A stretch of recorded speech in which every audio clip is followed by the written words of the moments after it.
It's Uganda Motorsport TV with Rob Styles. It's a segment with the drivers. Of course, we've seen they have taken us through their preparations for WRC Safari Rally. Of course, this is the Moil team, to remind you of Yassin and Nasser as the driver and Ali Katumba. I'll be asking a few questions, at least, for a clarity.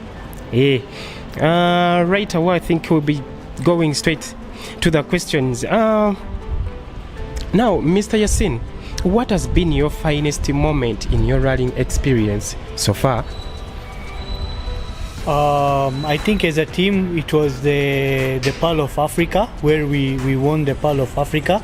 We take it as one of the biggest events in our life earlier to have finished it, but basically all events for us are the finest, because wherever we have come out of the FF, we've gone through a lot of things and we've learned a lot of things, so we consider all events of ours to be the finest. And Ali? Yes, like I said, our biggest moments were winning the Pearl of Africa, and also our first ever podium finish, which was in Uganda rally, just after we had gotten this car. It was our first ever podium finish, and it came with that thrill, and actually that is what triggered us to go further for the championship, and that's the same year we actually go to win the championship. The Pearl of Africa added much to the team, and gave us more boost to go further and further, and after that we had to go on until we won the championship for that year. Yassin, why the Subaru GVB? The experience with the equipment and manufacturer. Why the Subaru GVB? I think we've been lucky with the Subaru from day one. The first cars we bought were all Subaru. So in terms of mechanically, we already had experience in hand. Having a car and having experienced team on the ground was more important to us. Secondly, it was a bit economical to in terms of repairs and maintenance, because most of the parts were readily available, in the local markets in Kenya and in Uganda, some parts from Tanzania. So that was the main intention. So when we had when we were going for the GVB, basically it was about an upgrade from an N10 Subaru to the GVB. Again, it's same thing as a Subaru. So that was why we consistently went for it. So should we think your brand is a Subaru? Don't you think one day you will have to change to another brand? Changes come, true, but you see, it also goes with the time. As you see, people are now running for the R5s, which is the highest category, but they are also from different brands.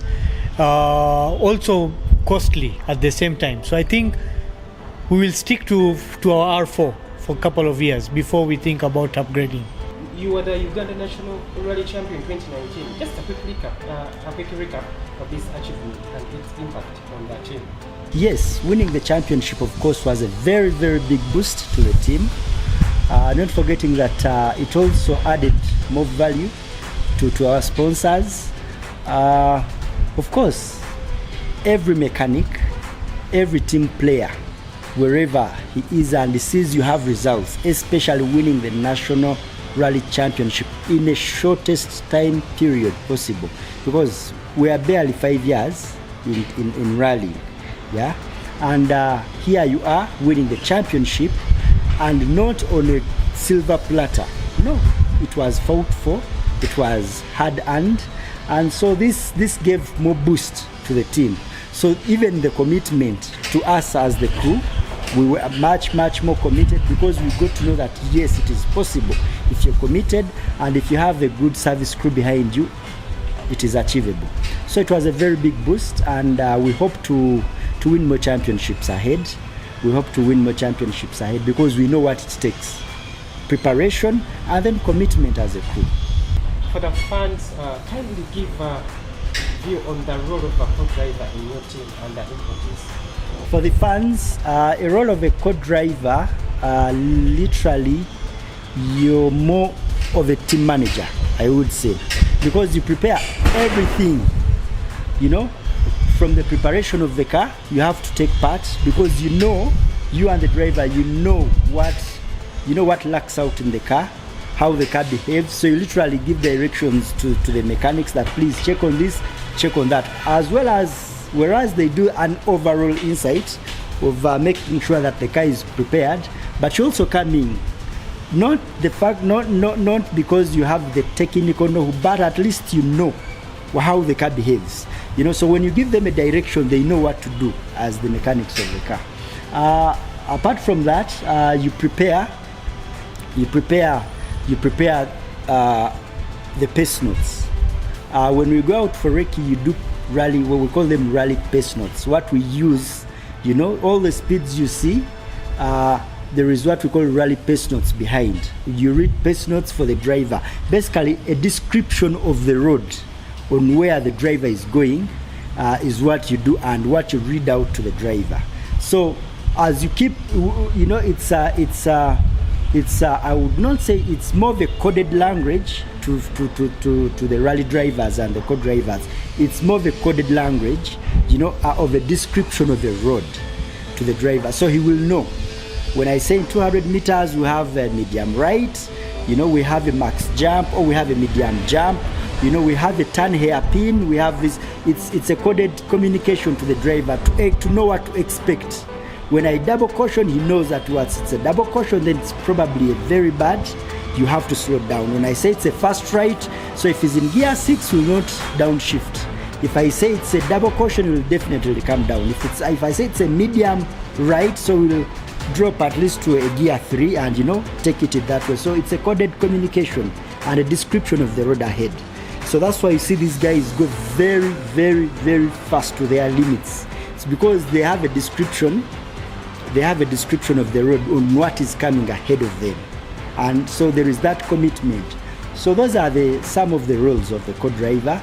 You're more of a team player. You're more of a team manager and a team player. You have to boost the mechanics and you're there, and all the preparations on top of what the team manager, the overall team manager does. You work hand in hand and you see how things are done.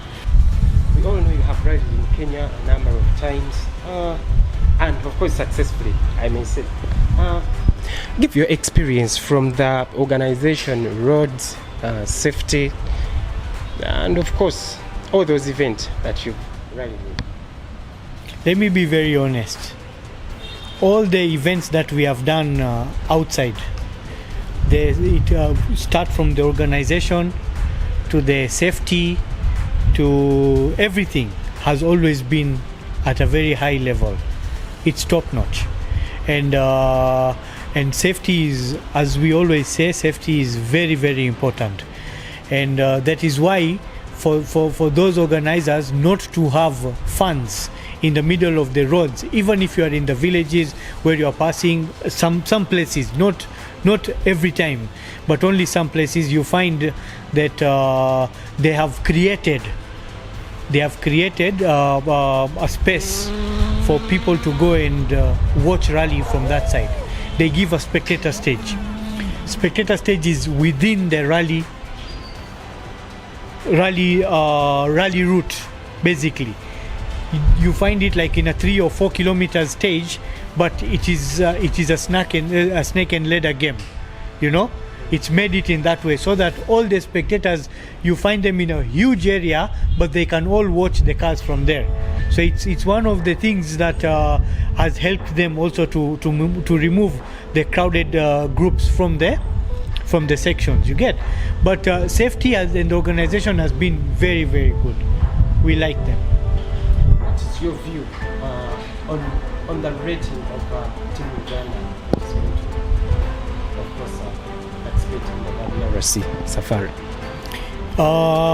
The rating, I think everybody has worked really hard on their cars, considering it's a very big event, number one.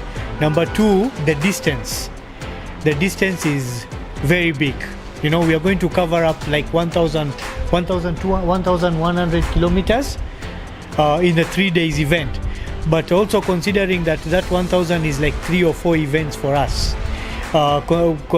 Adding up both transport and competitive sections, For us, it's for all of us, it's a preparation. They know what they are going to go through. The WRC, World Rally Championship, is back on the African continent. What does it mean to you, the two of you, Yassin and Ali? For us, it's an experience. We are going to be among the world champion leaders. You know, the manufacturers and the drivers who go through. Who that is their passion. You get. For us, it's an experience. We are going to gain again another experience as a driver, as a navigator, as a team, to learn more how people do their things. You know, considering us here as a team, is that when you finish your 2 days event, 3 days event, everybody goes back to their work.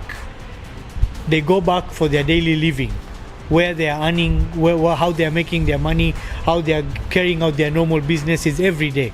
You know, for them it's different. Their business is sitting in the car. The teams who are running the cars, they are going back to the manufacturer and telling them where to change, where they think is better. They are also in their own businesses in that way. So for us, we are going to gain some kind of experience, not some, but a lot of experience to see how others are running and how it's going to affect us also. Participating in the WRC, you see, when we are growing up as kids who love motorsports, you know, there are those idols who have always been looking at. We have grown up in the eras of the McRae's, the eras of the Kankunens, the eras of Sebastian Loeb, now Ogier, and now Ot Tanak. You know, we have grown up admiring these people. Now, just imagine you as a co-driver from a country down in Africa. You know, you're going to race on the same routes with your idols, with Ot Tanak, competing on the same stages. You know. But in different championships, of course, but at a world stage. I mean, it's a dream come true to any rally driver out there, to any rally fan, to any co-driver. So it's a big opportunity that has been brought to us. Still, we thank our sponsors, you know, because of course it comes at a cost. Yeah, you know, you would want to participate, but it comes at a cost. So it's a very, very, very big opportunity.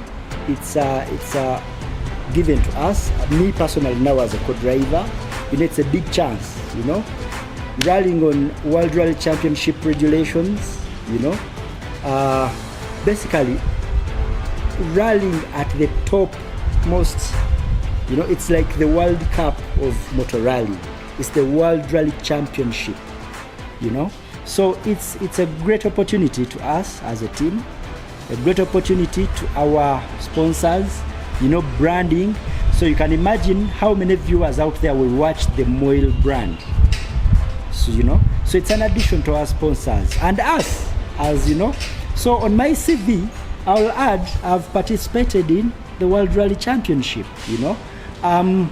I've been on an entry list with the World Rally Championship, you know, on a World Rally Championship entry list. So it's a big opportunity.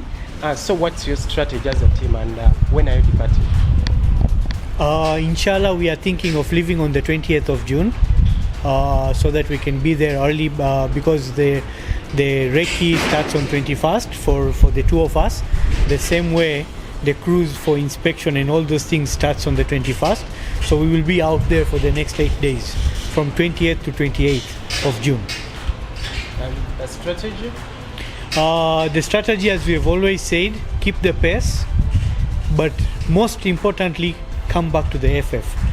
Bring the car back to the end of the event, whatever the position may be, but bring the car back where it's supposed to be.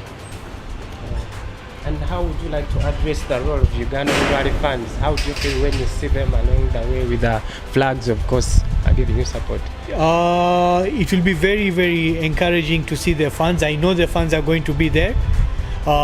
Just very, very important that make sure you follow all the SOPs. Crossing the borders is very, very difficult, and it's also going to be one of the expensive events for the fans as well, because you need to do COVID tests 2 times. You need accommodation. Accommodation is very expensive. You need to be on the spectator stages where they have allocated them. Please don't go to the roadsides where you are not supposed to be, because it is an event. It's a very big event. The regulators might cancel those stages if they see. We do have that habit to go. We look for panya routes and wherever that you should be on the roads. No, please don't do that. If you look at the road map, they have specified all the sections will be having spectator views. As I said earlier in the interview, that they have created this for the fans. Please follow those rules. Follow the marshals, what they say. The police, the army, they are going to be very, very strict. Don't underestimate them. We were there for Equator. We have seen it live. And whoever tried to escape and went into the sections, they were lucky, but this time they will not be lucky. Let's take this event as very, very serious as possible. Yeah, don't drink and drive. Be cautious, no overspeeding. Go there safe and come back safe. We all need you. We all need you for the future events here. Lastly, but not least, what kind of support, how would the government support enhance your performance at that event, especially either ARC or WRC? You see, this is now something totally different, because you see as I said earlier also, that at the moment all the motorsport teams are carried individually, and only few of them have, maybe 5% have some percentage of sponsorship. So the government has never involved itself in motorsport of Uganda. And not only here, probably in many places. It's always been sponsored by individuals, by corporate clients and everywhere. But I think after what we are seeing now, probably some budgets will come out. Probably the FMU team would be presenting their budgets to make sure that not only their events to get budgets, but also some the drivers and the navigators as a team to have some budgets in them given. It's a long-term program. It's a long-term projection to be done. It's not going to happen overnight, but probably something will come up. Yeah. Is Team Moil planning to participate in the remainder of the Uganda National Rally Championship season, or after Safari, your season is done, then we'll be waiting for the year 2022? Initially, if you remember, from 2020, our plan was to go for East African Championship and ARC. That is what we had concentrated on. And NRC was not part of the plan because of the budgets and work-related issues. So we continued the same, that we will stick to ARC this event this year, and then probably come back to NRC next year. We will weigh ourselves in the next year. Any remarks to the fans and of course the sponsors as we conclude? We've already appreciated. We have already told the fans what to need to be doing exactly this event. But once again, from the entire team to our sponsors, to Ali, we really appreciate. We thank you all for all that they have done. We ask for a lot. It's not easy. It's really not easy. Our drivers, our co-drivers who are out there, other teams, they know. We ask for a lot. And yes, someone will not be able to give 100%, but even the 50, 60, 70, 80% that we get, we really appreciate. To our sponsors, Moil Tanzania, Moil Kenya, Moil Uganda, we really appreciate for them to give us this opportunity to make our dreams come true. To the fans out there, motorsport is a very dangerous sport, not only to the participants, we the crews, but also the fans out there. So we can only urge them to maintain and observe road safety as they go out there to watch the WRC and our upcoming event, the UMC event in Kasanda. Please observe the road safety measures. Don't drink and drive. Be strict on the roads. Yeah. Maintain the signs, the speeds. You know, we want you back so that we can go to the safari and enjoy as a team. To the rally fans out there, you give us morale wherever we go. You know, it's very good to see your flag as you're down there racing. You know, you see your flag being waved, and I think that is what has kept Rally Portugal, you know, the Portuguese rally on the calendar for all the years. It's because of the fans. Thank you, Team Moil, and thank you, Uganda Motorsport TV, Rob Styles, and again, I will say thank you to CC Events, CMC Central Motor Club, and FMU Federation of Motorsports Clubs of Uganda. Keep it Uganda Motorsport TV. Subscribe to our YouTube channel for all the next live events. Remember, we have Motocross of all African nations in August. It will be live on Uganda Motorsport TV.